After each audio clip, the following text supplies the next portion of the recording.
พิธีเซ็นสัญญาโครงการก่อสร้างทางด่วนนครหลวงเวียงจันทน์ฮานอยนับแต่เมืองปากสันหาซ้ายแดนลาวเวียดนามเมืองจำพรแขวงบริคำไซจัดขึ้นในวันที่15ตุลานี้ที่นครหลวงเวียงจันทน์มีทานบุญเถิงดวงสวรรค์รองรัฐมนตรีรองประธานผู้ประจำการคณะกรรมาการส่งเสริมและคุ้มครองการลงทุนฐานคำแหวนปัญญานุวงศ์รองเจ้าแขวงบริคำไซฐานวันทองบุตนากุลหัวหน้ากรมขวาทางกระทรวงโยธาธิการและขนส่งพร้อมด้วยหัวหน้าห้องการกระทรวงต่างหน้า3บริษัทและแขกรับเชิญเข้าร่วมท่านพรประเสริฐอินทศรประธานบริษัท 3S พัฒนาจำกัดผู้เดียวได้ให้สัมภาษณ์ว่าโครงการก่อสร้างทางด่วนนครหลวงเวียงจันทน์ฮานอย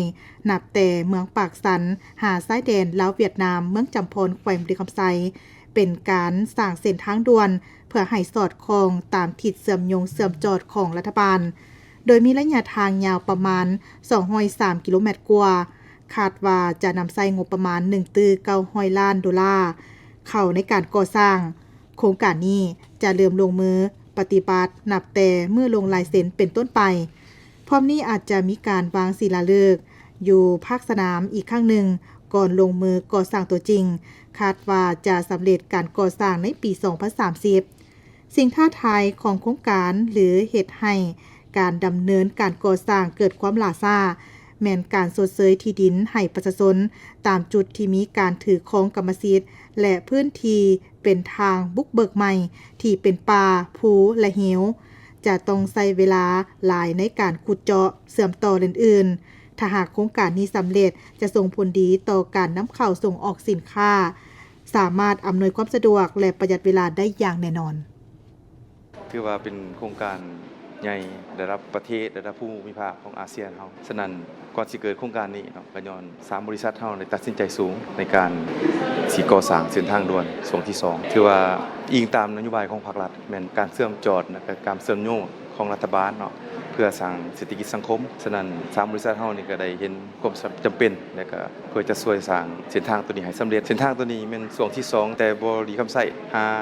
เมืองไซจำพรไปใส่ทางเวียดนามฉะนั้นระยะการก่อสร้างทั้งหมดประมาณ203กิโลแต่คาดคะเนการลงทุนนี่จะเป็น 1.9 ดอลลาร์สหรัฐหลังจากที่ว่าโครงการตัวนี้แล้วนี่มันจะช่วยเฮาหลายเนาะเพราะว่าสินค้าระหว่างไทยลาวเวียดนามสินค้าอาเซียนจะออกทางช่วงนี้หมายความว่าแต่ก่อนเนาะการขนส่งมันจะเกี่ยวไปทางแหลมฉบังทางภาคอีสานของไทยนี่เกี่ยวไปทางแหลมฉบังเกี่ยวขึ้นมานี่ใช้เวลาอยู่ประมาณ10กว่ามื้อแต่ถ้าว่าทางเส้นทางตัวนี้แล้วนี่จะใช้เวลาเพียงแต่หลักชั่วโมงอาจจะเป็น3-5ชั่วโมงกับของท่าเรือถ้ามาส่งออกไปถือว่าสดเวลาหลายตอนท้ายของพิธีได้มีการลงนามระหว่างรัฐบาลกับบริษัทผู้สัมปทานต่างหน้ารัฐบาลลงนามโดยทานบุญเถิงดวงสวรรค์รองรัฐมนตรีกระทรวงอุตสาหกรรมและการค้าลงนามเป็นพยานโดยทานวันทองบุตนาวงศ์หัวหน้ากรมกวาดทางกระทรวงโยธาธิการและขนส่งทานไซอัมพรศรีหาวงศ์คณะประจำพรรคแขวงต่างหน้าองค์การปกครองแขวงบริคำไซต่างหน้าบริษัทลงนามโดยทานคำเพิงทองสบาประธานบริษัทกลุ่มบริษัทน้ำท้าก่อสร้างกวาดทางจำกัดผู้เดียวทานวันดีกวาลีวงศ์ประธานบริษัท CK การค้าขาออกขาเข้าจำกัดผู้เดียวทานพรประเสริฐอินทศรประธานบริษัท 3S พัฒนาจำกัดผู้เดียวลงนามเป็นพยานโดยทานธนงศักดิ์คุณพระจันทร์ศรีหัวหน้าห้องการกลุ่มบริษัทนำทาก่อสร้างกวาดทางจำกัดผู้เดียว